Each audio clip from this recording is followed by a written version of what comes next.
Today I'm Okay, we got flying 24 hours flying first class from Australia to England. Today I'm flying first class for the next 24 hours from Australia, 11,000 miles, all the way to London. The flight is so long in fact I'll have to stop in Singapore on the way to change aircraft. The second leg gets even better, where we'll be in one of the world's best first class suites. From private airport lounges, to fine dining, to the very best bathroom you've ever seen on board a plane. Of course this doesn't come cheap, retailing north of $20,000, but you're invited along for the adventure. With that, let's pick up our journey. See that right there? That's not happening, bro. I don't want to sit next to nobody. 20K, nigga. I don't want to see nobody until I get the fuck off. On the ground in Sydney, Australia. Yeah, city look beautiful. Well, hello there and welcome back to the channel. You join me here at the Park Hyatt Hotel overlooking the iconic Sydney Opera House. It's also the beginning of our incredible journey across the world. So without any more to say, let's go grab Dad. Good day, let's go to London. And head over to the airport. Sydney's International Airport is located just 8 miles from the city and takes around 25 minutes by road to departures. Our initial flight leaves out of Terminal 1, shared with Qantas and their iconic QF1 route to London. It actually shouldn't be too long before you can take a direct flight some 22 hours by means of Project Sunrise, coming in 2027. However, today we won't be trying the Australian carrier. Instead, our first of 2 flights will be on board see them roller bags everywhere. I remember when them shits first came out, like before them shits was even a thing. British Airways. Check-in is surprisingly deserted and we're promptly ushered over to the first class desk. Within a few minutes we're issued our boarding passes and directed over to security. Sydney Airport usefully have a separate fast track facility for premium cabins, meaning this is a swift and painless process.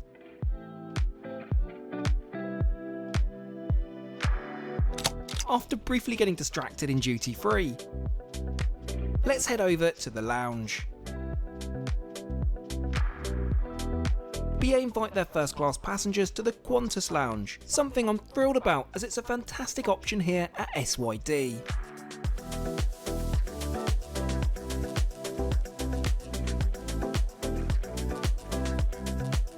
The lounge has plentiful comfy seating, a variety of drink stations, a spa, and a full service restaurant. Shall we set up camp in perhaps the best seat in the house? Yeah, whole restaurant. I ain't gonna go 20K yet. Give me that. Okay, what's on the menu? This is most impressive and wouldn't be out of place in a standalone restaurant, let alone an airport lounge. They like they ain't got anything for Okay, real. what's on the menu? This is most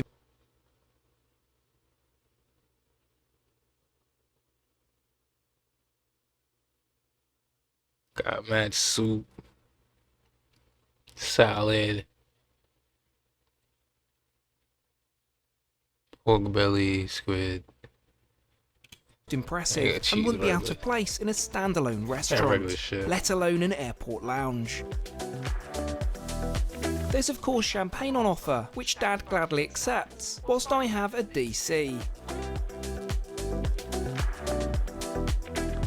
Food-wise, I've ordered the mozzarella salad and the salt and pepper squid. Wait, which that's is a Qantas nothing, DC. nigga. Like, what the fuck is that? You eating just mozzarella and Food-wise, I've ordered the mozzarella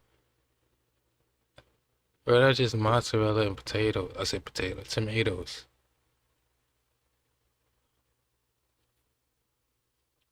salad and the salt and pepper squid, which is a Qantas lounge highlight for many. Meanwhile, Dad enjoys the lentil and kale soup. We're both eating light, wanting to maximise the food on board. Talking of which, should we go and get on board? We're departing from gate 51, and it's not long before we get sight of our gorgeous Boeing 777, emblazoned in the UK colours of the Union Jack. I'm reminded just how iconic this flight is, which began all the way back with BA's predecessor, Imperial Airways, in 1935. Back then, Australia to London would have taken around 10 days by flying boat, requiring up to 30 refuelling stops. This coined the nickname Kangaroo Route, and despite dropping to just one stop from 1989 with the introduction of the 747-400, it still remains one of the world's most grueling flights. We should, however, mitigate this somewhat in first class. We're warmly welcomed on board and directed over to our seats. This means initially walking through BA's business class cabin with a whopping 76 club suites. These represent a massive improvement over BA's archaic Club World seats, with elevated privacy and a fully lay-flat bed. We, however, continue onwards into first, with space for just 8 passengers. Let's stow my bags I'm closing that door immediately. and settle in. That's his pops. I was wondering, like, who's the nigga next to him? We'll kick things off with a glass of Wait, champagne, Kate, that I would be think, somebody and else. toast to our mammoth journey ahead. This is served with some cheese I need a window biscuits, seat. Give me olives, a and window warm seat. nuts. It's not all too long before we begin to push back from stand, which means seatbelts on as the safety video begins to screen. Welcome everyone. We will now demonstrate the safety features of this aircraft, and your attention is essential as this may be different from any aircraft that you've flown in before.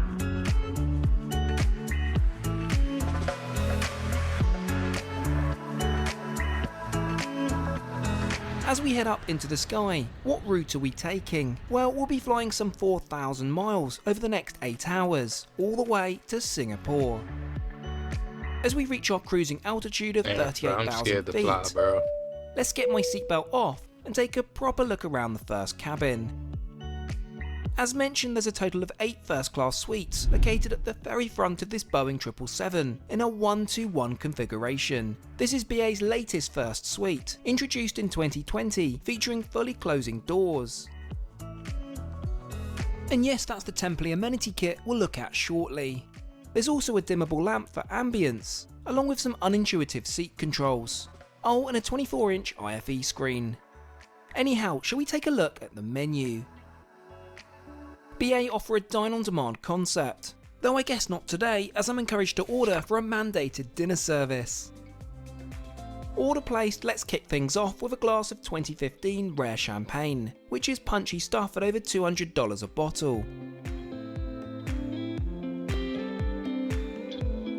With our food being prepared, I'll retract my tray table, which gets beautifully set with a white linen tablecloth and silverware. Next, my amuse-bouche is served, consisting of an orange confit, avocado and beetroot What is that? jelly. Next up, appetizers. Dad has the sweet potato and lemongrass soup Nigga, that with wasn't an fried shallots appetizer? and coriander. I have the porcini and blue cheese arancini, This which nigga always getting some little ass shit, bro. Like, is he delicious. making me fucking mad. For main, I opt for the pan-seared chicken breast, served with a side of potato That's like the gratin biggest and shit he Brussels ever got, bro. sprouts. Meanwhile, Dad enjoys the fillet of barramundi.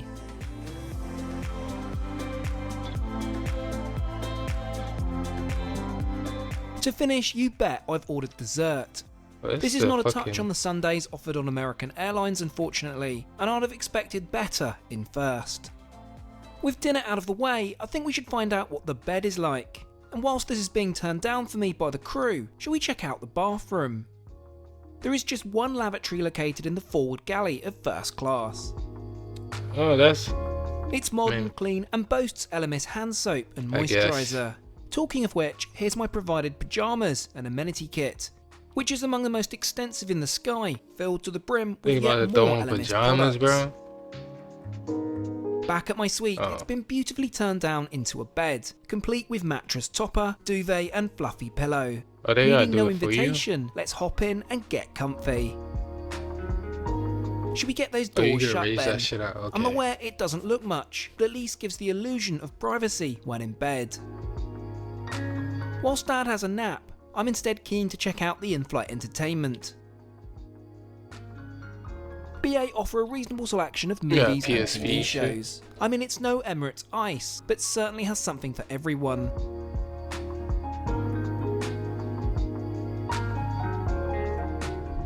And just like that, we're on our final approach into Singapore. Let's get my shoes back on, and of course my seatbelt ready for landing.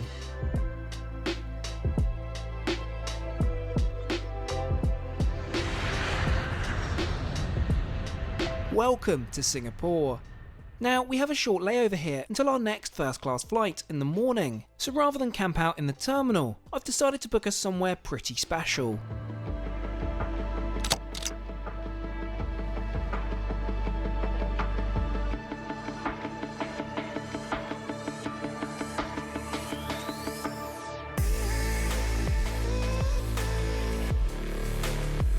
That shit look Of fire, course, what bro. would a trip Nah, to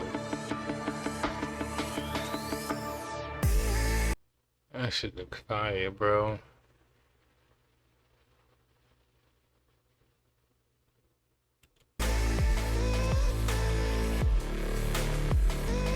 Of course, what would a trip to Singapore be without a stay at the iconic Marina Bay Sands Hotel? Check-in is brief, and within moments we're hurtling up to the 31st floor, and indeed our room. I've booked us a suite, which is perhaps on the extravagant side for a one-night stay, but I want to do this place justice. 1600 a night. It's beautifully appointed, and I'm told recently renovated, which is always a plus. There's also gorgeous views out over gardens on the bay. But for an even more breathtaking view, we'll need to head up to the infinity pool on the 57th floor. Despite our late night arrival, it's still rather busy up here, and it's not hard to see why. Naturally, to mark our arrival into the city, how could we not indulge in a Singapore sling? I can't do that. I would be scared as fuck, bro. I'll be shook as hell in that pool, As we head bro. back over to the airport in anticipation of flying the world's largest first-class suite in the sky. Let me tell you how I no longer need to worry about my personal data being bought and sold online. And that's all down to today's video sponsor, Alright, Incogni. Out there somewhere. Data broker security respite. Singapore Airlines have a private wing for their first-class passengers, which ensures a smooth airport arrival process. We're warmly welcomed and led over to a check-in desk. This feels more like a hotel check-in than an airport. But With formalities completed in record time, we're invited to pass through SQ's dedicated first security. This spits us out directly into the main terminal. From here it's a short stroll over to the Silver Crest Lounge facility. Hosting business first, and what we're interested in, the private room. Accessible by invitation only. Well, the prerequisite is to be flying Singapore Suites. It's among the most luxurious lounge in the world, featuring comfortable seating, shower rooms to freshen up in, and even private bedrooms for those with long layovers. We're focusing on the dining room, as a spot of breakfast would certainly be welcomed. Whilst there's an impressive offering of champagne, I think we'll save that for our flight. Instead, let's peruse the breakfast options and prioritise a barista pulled caffeine hit, which is much needed. In terms of food, I've gone for the dim sum delights, and Dad the vegetable kofta and palak curry. With that, we're notified our flight is ready for boarding, so let's hotfoot it over to the gate. Singapore does security screening a little different to what I'm used to in Europe and the US, with X-rays at each individual gate, so do make sure you allow enough time when flying out from here. It's at this point we get the first look at our aircraft, Got this X-rays, bro. 14-year-old Airbus A380. It's time to get on board. Within no time at all, we're through the final boarding pass check and walking down the jet bridge to our plane.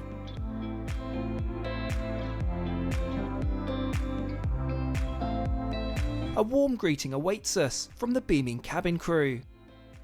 Welcome to the spectacular single aisle of Singapore Suites in a 1-1 config. Wow is all I can say, this is more of a hotel room in the sky. First up, let's stow my carry-on in the full height closet space bro, what? and settle into my armchair. It's not long before we're invited to fasten our seatbelts as the safety video begins to screen. Inflate the life vest by pulling the red tabs. We hope you have a great time on board as well as in Singapore Come on, or they got their own movie, nigga. What the fuck you mean? anywhere else in the world we take you. It's like a movie.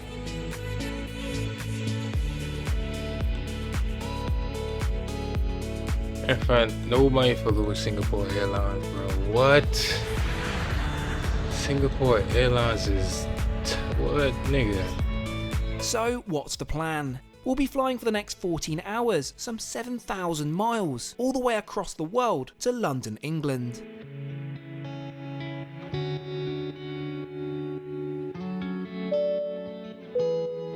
Let's kick things off with a glance at today's menu. It's still morning, so breakfast is being served. I guess this is brekkie round Fuck that 2. shit moving like that, nigga. Singapore I'm also shook. offers something called Book the Cook, whereby you can choose from an extensive menu in the weeks leading up to your flight. Shall we turn our attention to the champagne? I've opted for the Krug.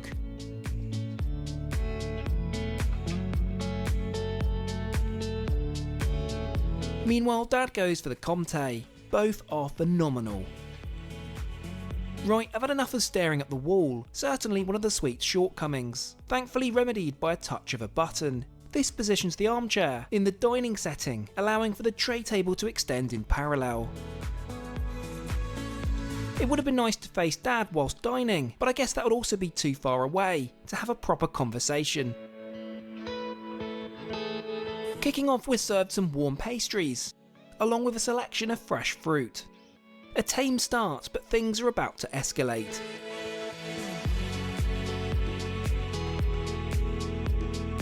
Dad has the Malay-style yellow noodles with prawns and a hard-boiled egg. I don't know about the I've egg, booked but the everything Cook else is and good. have the lobster thermidor. Yes, a totally outrageous breakfast option, but hey, why not? Breakfast, nigga, Our what? unorthodox breakfast over, I think it's time to take a proper look around our aircraft and suite.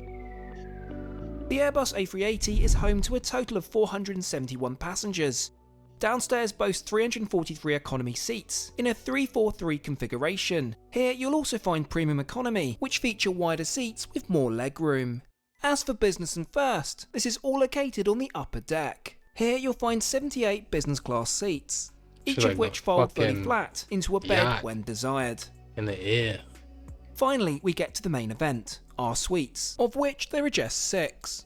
Ours being 2 and 1 Foxtrot. Together you'll have 100 square foot of private space, which is near on unheard of at 39,000 feet. The armchairs, whilst comfortable, do not turn it into a bed, but instead there's a dedicated fold-out one.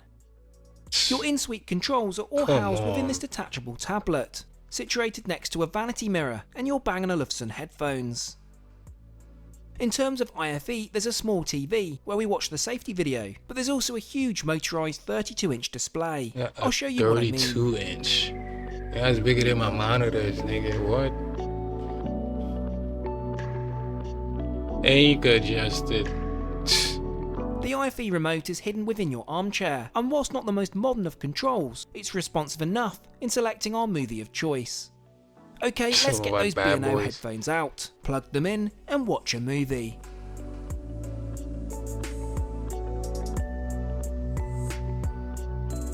Let's see, that definitely magnetic at the bottom. Well, it's been quite the day. I think it's time we take a wee afternoon nap. This also gives us a chance to check out the provided amenity kit, PJs, and indeed incredible bathroom facilities. There are 2 lavatories located to the front of the suite's cabin. The first is smaller, but still beautifully designed. The second is among the best in the sky, at double the size. Featuring a sit-down vanity counter, stocked full of toiletries. As you'd expect, there's a toilet tucked away behind this, a freestanding sink, along with Lalique body lotion, perfume and facial mist. Talking of Lalique, here are both the male and female amenity kits, containing a variety of moisturisers, facial spray and perfume. Right, time to get changed. Much better. All ready for my nap. We'll head Change back it to to the pajamas, suite, bro. which during our absence has been turned down, ready for sleep. How incredible is this? I have to keep pinching myself that this is indeed on a plane. I think the only thing that comes close to this is the Is Etihad that a mirror residence. or that's Pop's Anyhow, bed? see you all in a few hours. Yeah, that's his Pop's bed. Then you see right next to each other type shit. If you got, yeah, I hope this like okay. This I see the separation. Let's see.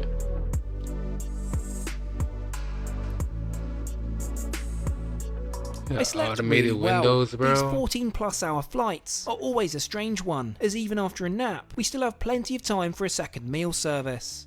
Is this lunch or dinner? I have no clue, but we're for sure checking it out. To kick off, I'm served that all-important caffeine hit in form of a cappuccino.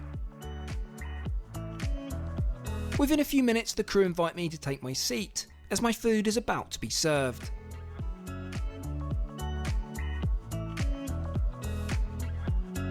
For my appetizer, I've gone for the iconic Singapore chicken satay. I highly recommend trying this if you ever find yourself in Singapore or on board one of their premium cabins. Now it's time for something very much overdue. Caviar, of course.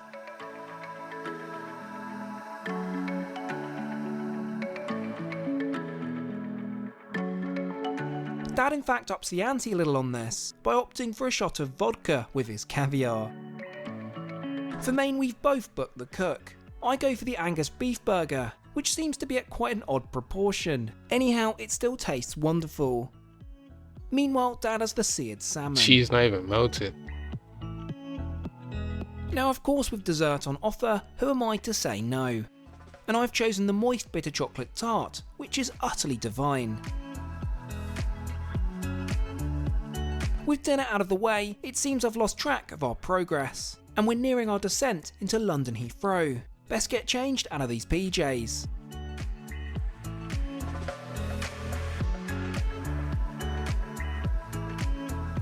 All that's left is to get my shoes back on and fasten that seatbelt of mine. Don't worry, when we land, we'll talk all things cost.